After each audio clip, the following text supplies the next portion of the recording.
Good morning and welcome to Daily Perpetual with Carter and Keri. Today is Friday, June 21st. And we are keeping it short and sweet, 20 minutes. Go, Carter, go. I see your paper calendar's working well today. Yeah. The problem is I've 21st. I've doodled so much on the top of this calendar. I think I told you this already, but just so in case people find this funny, I take notes sometimes when we're talking. And sometimes I spill outside of my notebook onto the calendar. And I wrote this big thing in circle that says, cats doing commentary, which we were talking about YouTube and who they cat videos. And I guess I had this brilliant idea that we should do cats doing commentary. Maybe they won't get banned. Yeah, but I feel like we lost whatever the essence of that idea that made it brilliant. I didn't. Somehow not captured in that. I didn't flesh it out. Yeah.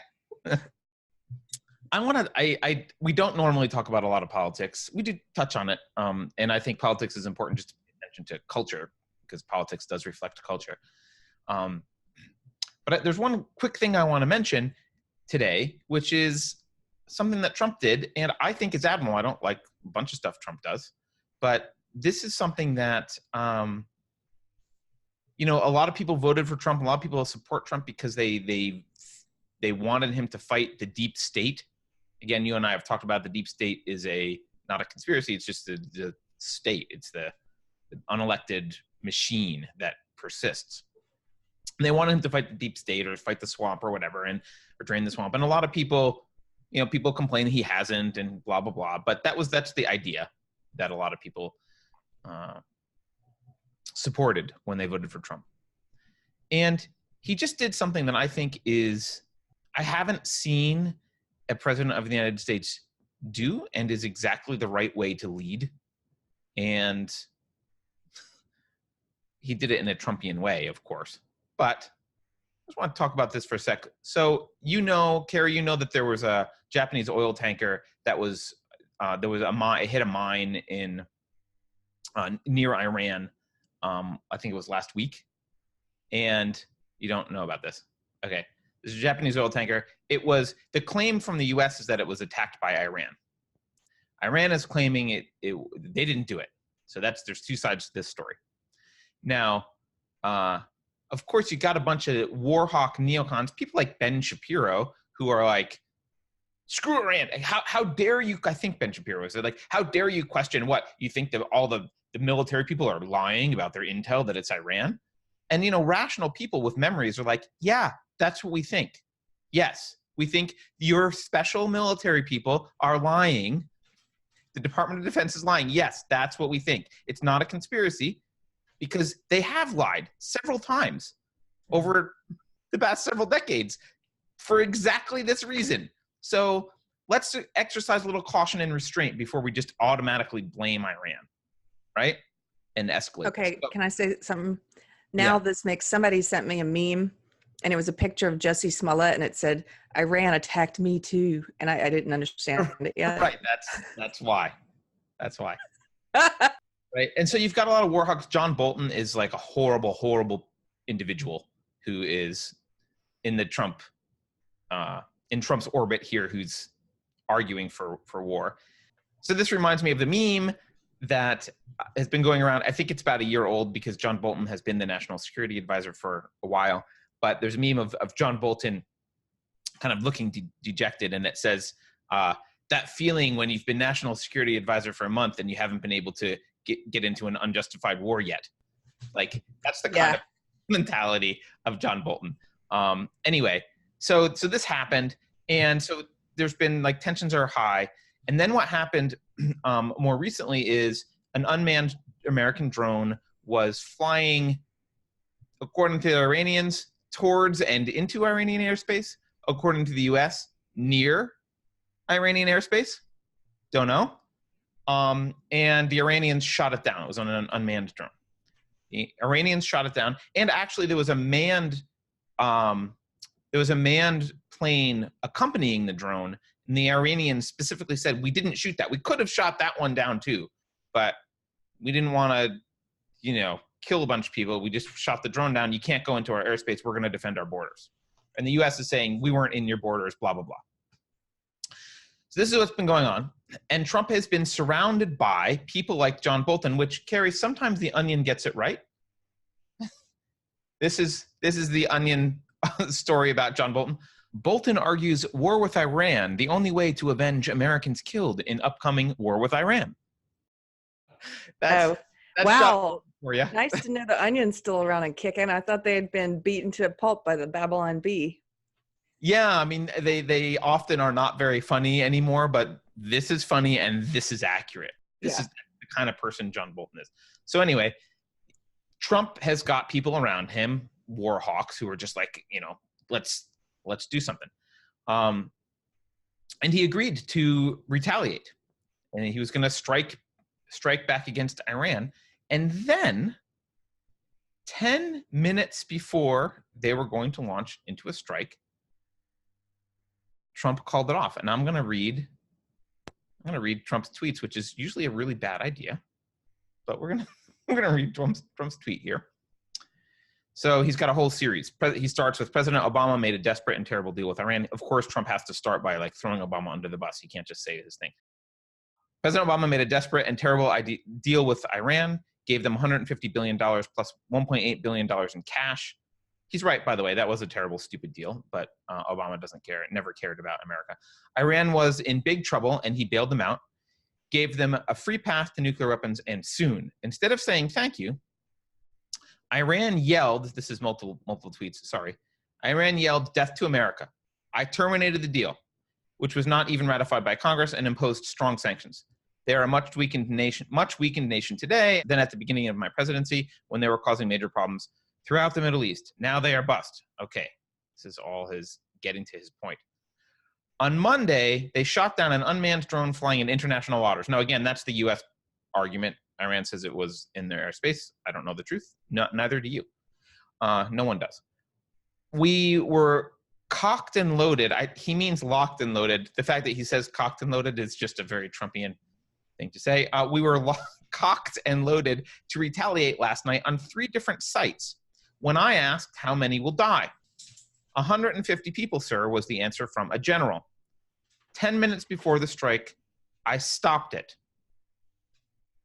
Not proportionate to shooting down an unmanned drone. I am in no hurry. Our military is rebuilt, new, and ready to go, by far the best in the world. Sanctions are biting, and more added last night. Iran can never have nuclear weapons, not against the USA, not against the world. Okay, so skipping over the rest of his policy here. The part that I like, and it's funny because all we hear from the news and the left is how crazy Trump is, how, oh my God, you don't want his finger near, you don't want him near the nuclear button. Oh my, he's just crazy. He's irrational and crazy. Someone might insult him and he'll start a war. Oh my God, the Trump, he's crazy. He's unhinged. Here's our CNN has a panel of mental experts who've never met him who are going to tell you how unhinged Trump is, and it's dangerous that he's the president.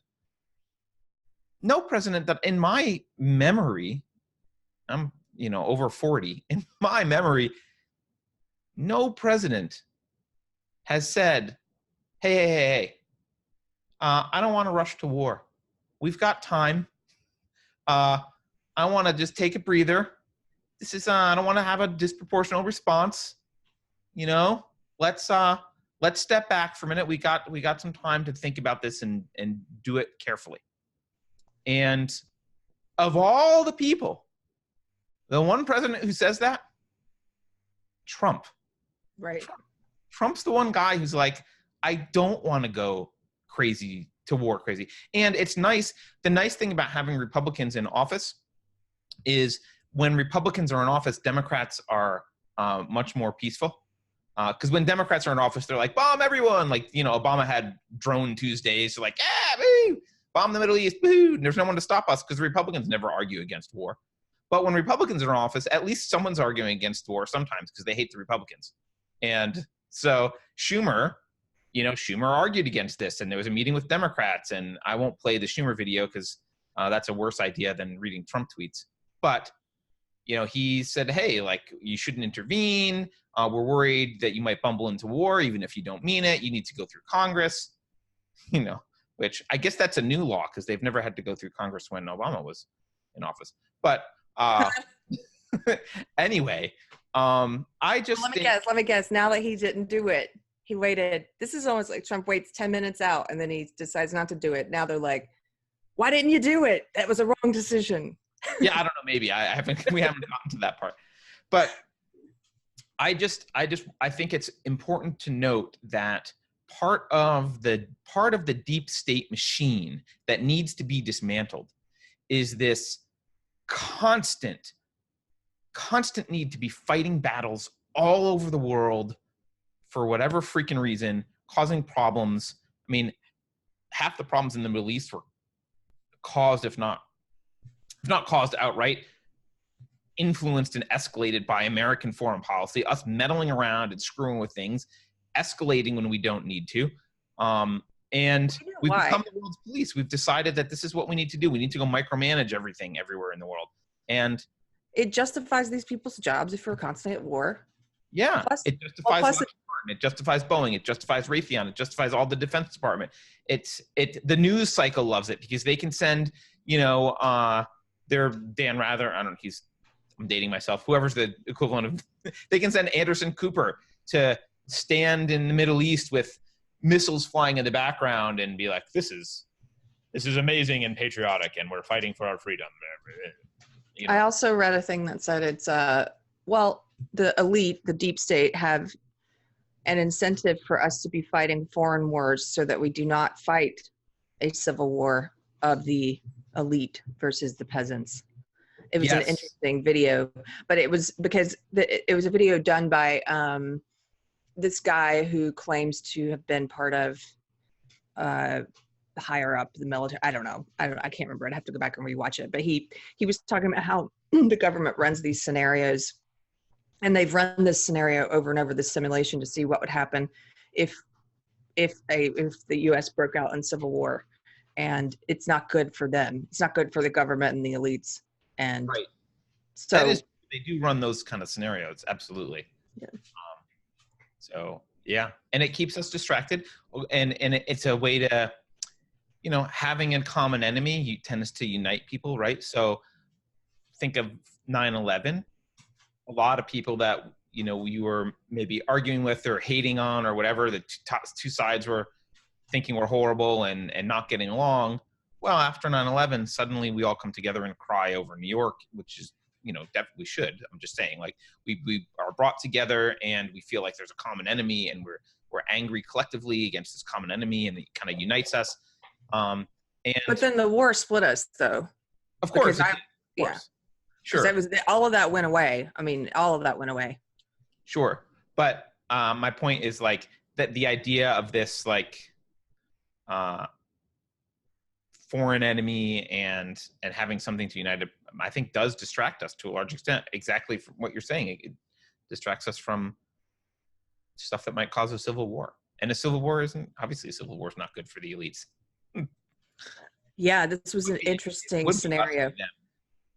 Yeah, it was sort of talking about how just a few snipers could take out the whole power grid, and that's not good for them. And then they're going to be fighting looting and rioting in major cities, and it went through each stage of like what could be done, and it was kind of giving advantage or disadvantage, and almost every advantage was not in the government and media elite column. Right. And the other thing they have to worry about is, I think, if a civil war did break out in that way, I think a lot of the lower level military people would switch sides. That was one of the things they mentioned. And all the former military, and even a lot of the cops. Yeah. Yeah. So anyway, that was the one thing I wanted to talk about. It's not hugely insightful, but it is important to just be aware of. And I think we need to give credit where credit is due here. Well, then let me say something Trump did that was wrong. Okay, what did he do? I don't know if you saw, I don't know if this was a tweet or what, but he talked about wanting to create a law that would make it illegal to burn a flag. Oh yeah, that was dumb. That was dumb. And look, you're for free speech You're not like for the First Amendment. You can't be the First Amendment hero. You can't be the free speech hero if you're a hypocrite like that. Look, I don't want to see somebody burning the flag, but that's their right. And I don't know that Trump is a free speech hero. And I don't know that he would do that. I think he's just virtue signaling to. I think, yeah, but not. I'm not saying he is, but who else is? People have put him in that role because nobody else is. People have put him in that role because the Democrats are certainly currently not the free speech heroes. So I just wish somebody would be consistent about it. It's like he's talking about free speech on college campuses. Awesome. About how you should be. Well, then you can't turn around and be a hypocrite and say you can't burn a flag like right. That's annoying. And you make people who support free speech look bad because that people then assume that they agree with you, which they don't. We don't agree with you. Candace Owens also, she was like, well, if I was president, I'd make it illegal to burn a flag. That tweet, I didn't want to bring that up because I don't want to say anything bad about her. I don't know why I don't want to. Oh my God, what a moron she is. Well, she's not. Look, I don't mind saying anything bad about her. Anyway, that tweet was dumb and not just dumb. It showed me she has motives in this beyond just finding truth. That's all. Like you can tell. You can tell. She's still a very powerful voice, and I'm glad she's there, and she's desperately needed right now. But I guess that's why I didn't want to throw her under the bus. Those reasons. She's desperately needed. She's desperately needed, but you can tell her ego is what's driving her. I'm sorry, I'm taking. I just like that's obvious. And so sometimes when ego is driving you, you go to crazy places because you're not being driven by truth anymore. And then it's the wrong thing that's in the driver's seat. So how do you end up there? How does she and Trump end up there? Bad motives.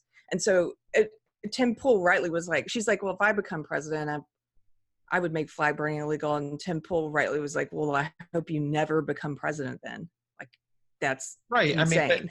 I mean, Trump's not principled either. Like no one in their right mind thinks Trump is. No, he's not. Trump is driven by ego. And no, he's not. That's why I said the two of them. Yeah, and his support for free speech is driven by the fact that he wants to speak things. Like it's he's fighting a battle, but it's for him. It's just that it happens to be his interests happen to be aligned with a lot of the population when he says, hey, you should have free speech on campuses. Like, yeah, a lot of people are like, yeah, we should. We agree with that. And it happens to be, aligned with Trump wanting, to be able to say what he wants and support his supporters saying what he wants. But yeah, I mean, the flag burning thing, the really easy thing for the easy argument for me to, because I know some people do think that flag burning should be legal, which is weird because that's the proper way to dispose of old flags. But let's move step beyond, like, respectfully. But the flag is a symbol. And one of the things it's a symbol for is the freedom of expression. So burning this, like making it illegal to burn the symbol for freedom of expression, undermines what the flag stands for in the first place. So this idea that, like, oh, it's un-American to argue that you should be allowed to burn the flag. Like, no, that's American. And that's what the flag stands for. It stands for the right to burn it. That's what it stands for. So, yeah. Anyway, we should end. Let's end. 20 minutes, and we promised. Goodbye. Really, bye. Thank you for watching. Please subscribe. Hit the subscribe button. Have a great weekend. Go to Subscribestar if you want. And check out, we posted it yesterday, our interview with Dr. Rachel Brown. It was an awesome interview. It's long. It's 2 hours, but it's great. Milo, I won't say retweeted. He telegrammed it. So check it out. Thanks, everyone. Have a great weekend. Keri? Bye, guys.